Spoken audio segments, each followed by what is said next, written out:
que vous vous êtes bien échauffés car aujourd'hui on va courir, sauter, nager, dévaler, lancer, réceptionner et même galoper. Salut, what's up? On va pouvoir tester nos sports favoris. Exactement, car vous allez tester 30 Sport Games in One, qu'on pourrait traduire par 30 jeux de sport en un en français. Et pour nous en parler, Thibaut, notre expert préféré, c'est quoi le principe? On va pouvoir s'affronter en famille autour de divers sports. On peut jouer soit tout seul pour essayer de s'améliorer, soit contre sa famille ou contre ses amis. Intéressant, et quel sport par exemple on va pouvoir tester?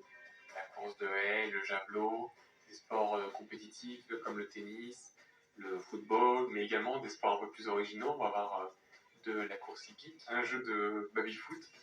Ce jeu semble assez simple à maîtriser, toute la famille peut donc y jouer. Et toi Thibaut, ton jeu préféré c'est lequel? C'est la course de vélo extrême, puisqu'il n'y a même pas besoin de pédaler. On a juste à diriger à droite et à gauche pour essayer de ne pas tomber dans le ravin. Donc c'est très rigolo de voir tout le monde tomber et de voir qui est le premier à atteindre la ligne d'arrivée. Et interdiction de pousser mémé dans les orties, hein. Rejoignons nos jeunes invités qui ont eu la chance de tester le jeu pour nous.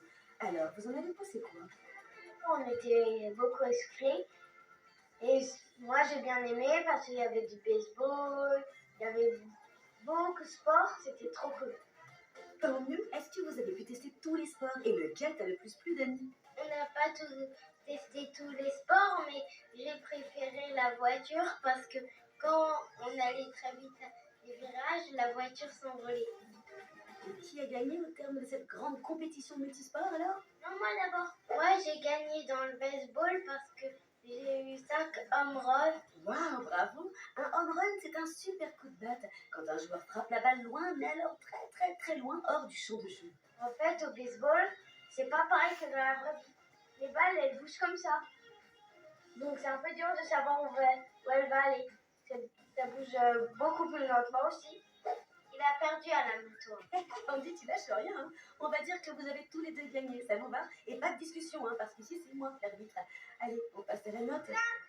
C'est la perfection pour ce jeu qui est disponible sur Switch à une vingtaine d'euros environ. Merci de nous avoir partagé votre avis. À bientôt les sportifs. On court au rayon BD pour découvrir une nouveauté et ça s'appelle Brume. L'histoire est celle de Brume, donc une jeune fille qui ne rêve que d'une seule chose, devenir sorcière. Et elle a tous les atouts pour. Elle est déterminée, intelligente et n'a peur de rien. Toujours accompagnée de son fidèle assistant, le cochon Hubert et de son meilleur ami Hugo, elle devra trouver le repère de Naya, la puissante sorcière qui veillait autrefois sur son village. On dit que c'est au fin fond de la forêt des âmes perdues, et selon la légende, ceux qui s'y aventurent s'y perdent à tout jamais. Bref, une BD pleine de rebondissements et dont les dialogues sont toujours très très drôles. Elle a d'ailleurs été sélectionnée dans la catégorie jeunesse du festival d'Angoulême. Et si cela vous intéresse, le tome 2, La forêt des âmes perdues, est disponible en librairie.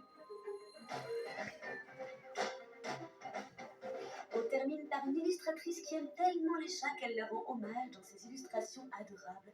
Ah, les chats, ces petits êtres malicieux qui donnent le temps, présents dans les bons comme dans les mauvais moments. Ils font partie de la famille et sont parfois un vrai soutien. Très inspirée par les bandes dessinées, Rita Witkowski se met en scène et illustre avec une tendresse infinie ces moments de complicité et de joie qu'elle partage avec son animal. Qu'il s'agisse de câlins, de jeux ou de blagues, Rita réussit à capter avec justesse ce lien spécial qui nous unit à eux. Oh, bah qu'est-ce qu'il y a, elle est froide. Oh, drôle.